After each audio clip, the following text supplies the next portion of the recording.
প্রতিদিনকার মতো 4:30 কুইজ প্রতিযোগিতাটাই আমরা আয়োজন করেছি। আজকের কুইজ প্রতিযোগিতাটি শান্তিনিকেতন ফার্মাসি কলেজ আয়োজন করেছে। সবার উদ্দেশ্যে বলি, এই শান্তিনিকেতন ফার্মাসি কলেজটি শান্তিনিকেতন মেডিকেল কলেজ অ্যান্ড হসপিটালের মধ্যেই অবস্থিত। এই কলেজে ডিফার্ম অর্থাৎ ডিপ্লোমা ইন ফার্মাসি কোর্সটি পড়ানো হয়। এই কোর্সটি পড়ার জন্য এইচএসে সায়েন্স থাকতে হবে এবং সাবজেক্ট হিসাবে থাকতে হবে ফিজিক্স, কেমিস্ট্রি, বায়োলজি এবং ফিজিক্স, কেমিস্ট্রি, ম্যাথ, এবং প্রত্যেকটি সাবজেক্টে 45% মার্কস থাকা অত্যন্ত জরুরি।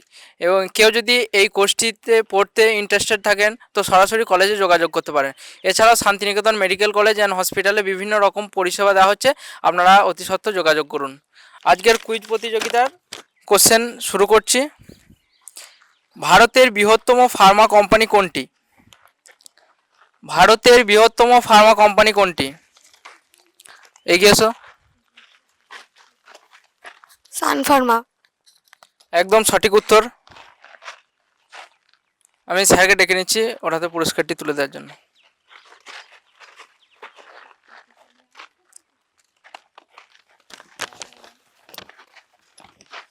দ্বিতীয় প্রশ্ন হচ্ছে, সাইকোলজি মতে পুরুষ এবং মহিলা পরস্পরের চোখের দিকে কতক্ষণ তাকিয়ে থাকার পর তাদের হৃদস্পন্দন একসাথে চলতে শুরু করে?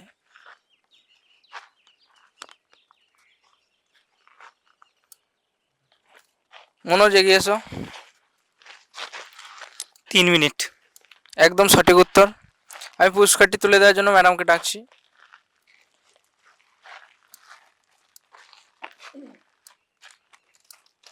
আমাদের পরের কোশ্চেনটি, ভারতের প্রথম জলবিদ্যুৎ পশ্চিমবঙ্গের কোন জেলায় অবস্থিত?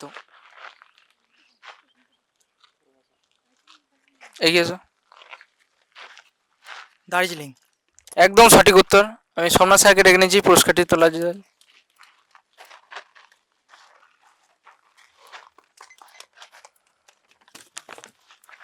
ভারতের প্রথম মহিলা ডাক্তার কে ছিলেন?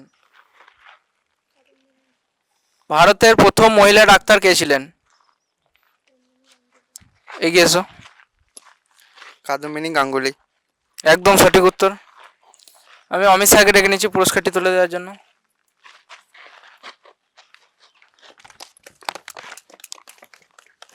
ভারতের কোন শহরকে ফার্মা রাজধানী বলা হয়? এগিয়ে এসো। হায়দ্রাবাদ। একদম সঠিক উত্তর। আমি সৌমি ম্যামকে ডেকে নিচ্ছি পুরস্কারটি তুলে দেওয়ার জন্য।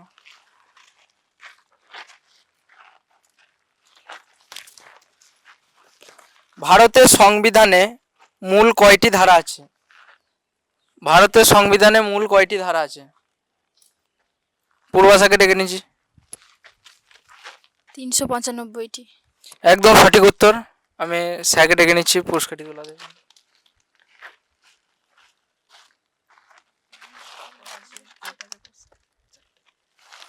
প্রথম ভারতীয় যিনি মোবাইল ফোন ব্যবহার করেন?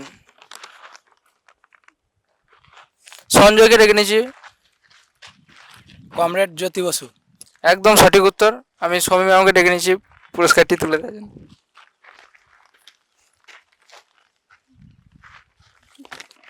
শান্তিনিকেতন মেডিকেল কলেজে মোট কয়টি বেড আছে? সাগরিকা ডেকে নিচ্ছি। 1100। একদম সঠিক উত্তর। অমিত স্যারকে ডেকে নিচ্ছি পুরস্কারটি তুলে দেওয়ার জন্য।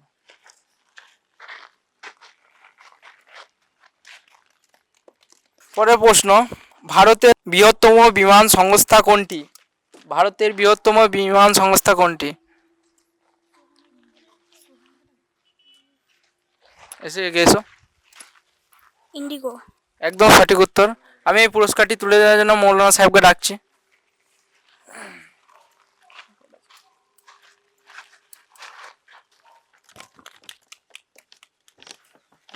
আমাদের শেষ প্রশ্ন, রিসেন্টলি বিমস্টেক সামিট কোথায় অনুষ্ঠিত হয়েছিল?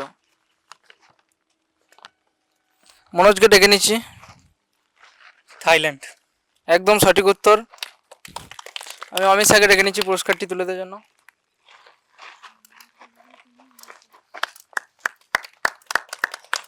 কুইজ প্রতিযোগিতাটি আমরা এখানেই শেষ করছি।